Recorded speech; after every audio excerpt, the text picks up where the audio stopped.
Hey, Dr. Sam here. Today we're going to talk about when it's not codependency. Codependency is a term you may be well familiar with. It's certainly used fairly broadly these days. It has an interesting history. I think it has done a lot of good, and it gives people a lot of explanatory power for thinking about cases where a certain type of helping behavior might be problematic for themselves or for others. But there is also the possibility that as much good as the term has done, it may have obscured some other types of problematic helping behaviors. And so today we're going to explore that. In particular, if you find yourself as somebody who feels like codependency is close to explaining some of how you experience yourself, or maybe you're seeing this in somebody else, but some of the pieces just don't fit, then this video is for you. We're going to see if we can't better define what we mean by this, and if there aren't other presentations that may share a superficial resemblance to codependency, but that really require a different approach to treatment. So let's begin by exploring the history of codependency. Where did this term come from, and what's the core concept behind it? That'll help us in our exploration. So codependency, it comes out of the dependency literature, the chemical dependency literature. The idea was that in families where there's an individual with a chemical dependency, with a substance use disorder, that in many cases there's another individual who has a kind of dependency of their own, except the dependency is not on a substance. The dependency is on feeling needed, on feeling I'm important because this person needs me. In those cases, as you can, I'm certainly deduce, it makes it difficult if the person with the chemical dependency is getting better or becoming more independent for them to free themselves of that relationship, because it comes at a loss for the individual with the codependency, with the need to feel important, with the need to feel needed. And so from that core insight came programs like Codependence Anonymous that models itself on Alcoholics Anonymous or Narcotics Anonymous. The idea being that you're giving up control of this thing that has control over you. You're giving up control over other people, of trying to keep them in your orbit so that you can have that good feeling, and using that source of support like they do in other programs to help work through what is in a lot of ways a kind of behavioral dependency. It's had a lot of success, and I think it's helped a lot of people understand themselves and to get this type of support and services that they need. Now, it's possible that despite its usefulness, that it's also created some problems. And I'll point to one area as a clinical and academic person that strikes me as problematic, and that is that it's been very difficult to come to any sort of consensus definition about codependency, in large part because the only thing that really cuts through it is this kind of problematic helping behavior. But if you dig deeper, there's a lot of contradictions, and in large part because of this, you don't see codependency make its way into the DSM or other diagnostic manuals because it's just not specific enough. And this is something that's kind of plagued the concept since its very inception. I was looking at Melody Beattie's list of codependent traits. This is in Codependent No More. She really got the concept off the ground. This is back in the 1980s, and it's kind of laid the foundation for research and programs like Codependence Anonymous since. And even in that original formulation, you see some of these contradictions. And the explanation is just that there can be a lot of presentations of codependency, but my clinical eyes say, I think this isn't a question of a diversity of presentations, but it really looks to me like we're talking about maybe conflating more than one type of problematic helping. And so I pulled up a list here. I thought I would read it to you.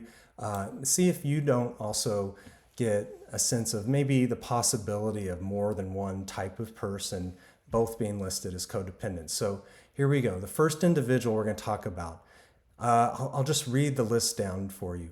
They say nothing is their fault. They try to say what they think will provoke people. They take themselves too seriously. They get depressed from a lack of compliments and praise. They think they know best how things should turn out and how people should behave. They feel angry and unappreciated. They get self-righteous and indignant when others blame them.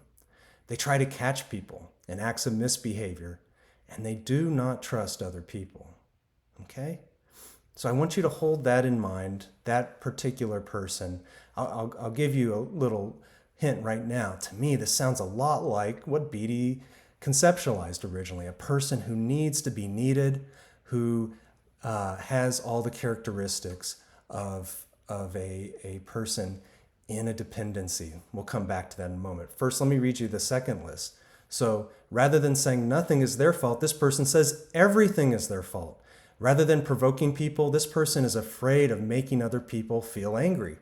Rather than taking themselves too seriously, this person doesn't take themselves seriously. Rather than getting depressed from a lack of compliments and praise, this person rejects compliments or praise. Rather than thinking they know best how things should turn out, this person thinks most of what they have to say is unimportant. Rather than feeling angry and underappreciated, this person finds it easier to feel and express anger if it's about injustices done to others rather than injustices done to themselves. Rather than getting self-righteous and indignant, this person blames themselves for everything. Rather than trying to catch people in acts of misbehavior, this person is apologizing for bothering people. And then rather than not trusting other people, this person doesn't trust themselves or their own feelings. So to me, this doesn't sound like a dependency. We'll come back to what I think it really is. Let's talk a little first, though, about what a dependency is and how we might be able to identify it. So there are three characteristics you would expect to find in any kind of dependency, a chemical dependency or a behavioral dependency of some sort. Those are craving, tolerance, and withdrawal. And so in that first list I gave you, I think we hear evidence of all three. They're craving more and more feelings of being needed and feeling important to others. They're developing tolerance. They need more and more. They get angry or anxious or depressed if they're not getting enough. And then lastly, you see withdrawal.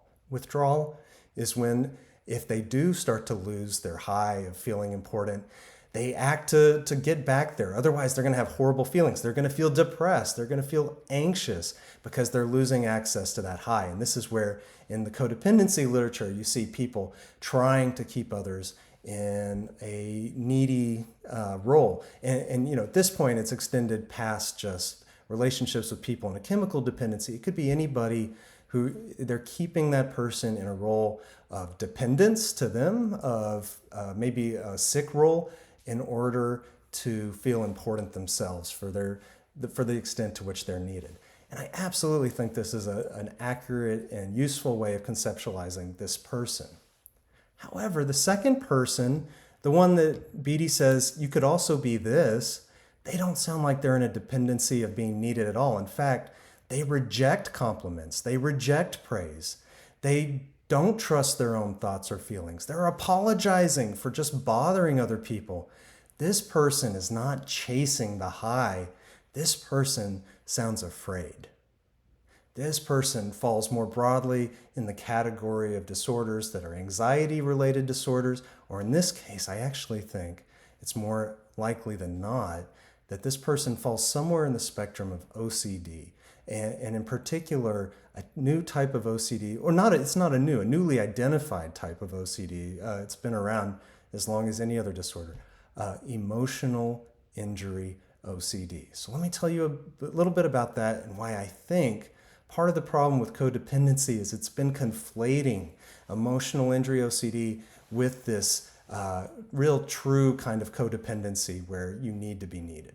So in emotional injury OCD, a person has obsessive fears of causing a serious emotional injury to others. I've made a whole video about this Please take the time to watch it to go into more detail. But the core idea is that I'm going to do something that's going to hurt someone's feelings so deeply, it's going to affect their sense of self, and I am responsible. And there's no way that I could possibly bear the responsibility of hurting them in such a way. This is more than just, being nice. It's born of true anxiety. And as a result, you see compulsions, behaviors that are aimed at alleviating those intrusive, persistent thoughts, fearful thoughts, in this case, obsessive fears of causing emotional injury. So what would those behaviors be? Well, in many cases, it's helping behaviors. If I'm helping other people, if I'm tending to others' needs, if I'm being attentive, if I'm being affirming to other people, what am I doing? I'm preventing any possibility of causing emotional harm because they feel important, they feel valued. And if I think I did something that might have hurt them, at least I can repair it as quickly as possible by attending to their every need. So here you have a person who's very afraid of making other people angry. They reject compliments or praise because the worst thing would be to threaten someone else's sense of importance. I don't want to feel needed. I just don't want you to feel hurt. There's a big difference there. And the most distinctive difference between a true dependency and, in this case, OCD, is that the feeling is a sense of relief if everyone's needs have been taken care of, not as it is in dependency, a feeling of, oh, I want more of that feeling of being needed. No, the feeling is relief. Everything's okay, at least for now. In other words, pleasure plays no part in the genesis nor the maintenance of OCD, in particular emotional injury OCD, but it's true for all types of OCD. When we're talking about dependencies, pleasure is a big part of it. Sure, you can feel anxiety, depression if you're afraid of coming down from the high, if you're afraid of withdrawal, but the real driver, this thing that starts, is that high, that wonderful euphoric feeling. That's not part of OCD, and it has no part in emotional injury OCD.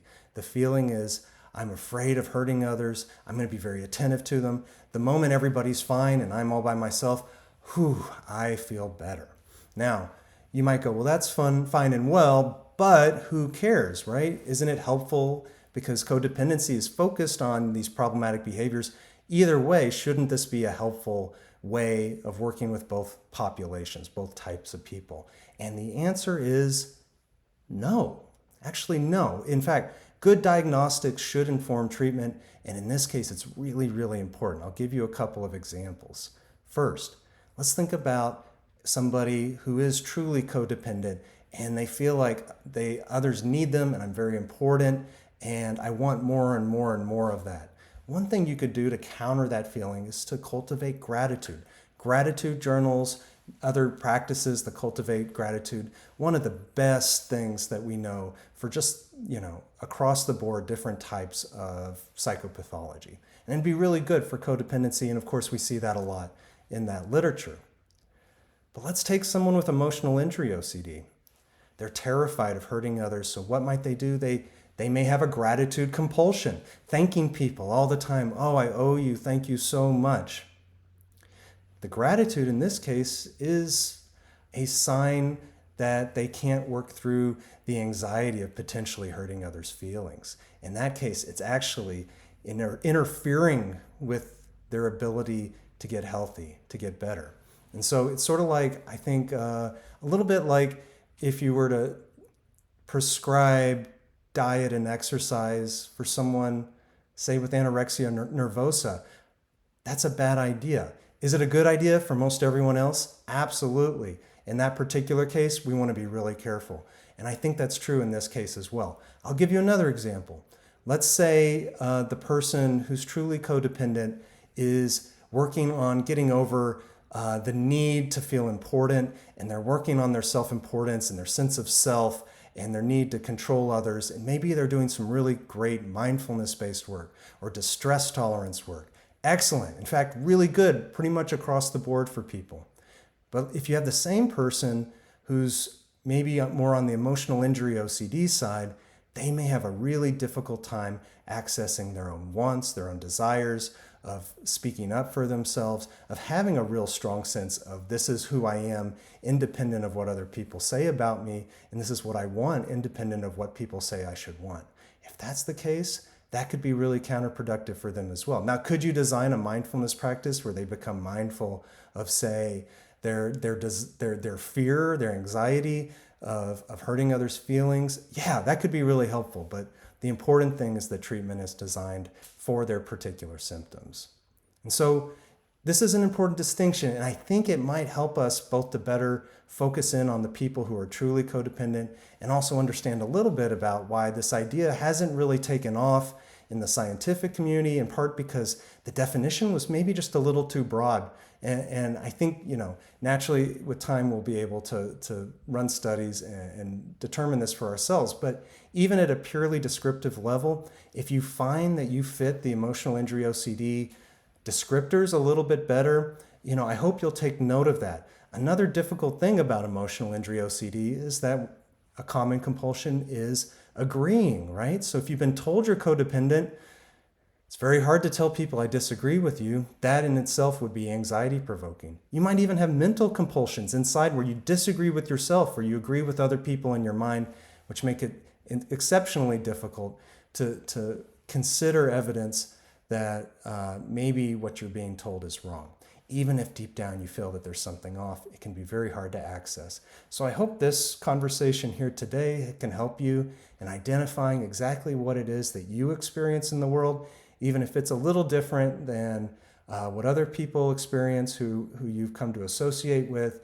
You can have two different groups of people, both with problematic helping behaviors, but the types of problems they have as a result and deeper down, the root of it can be quite different. So I'll end more or less there today.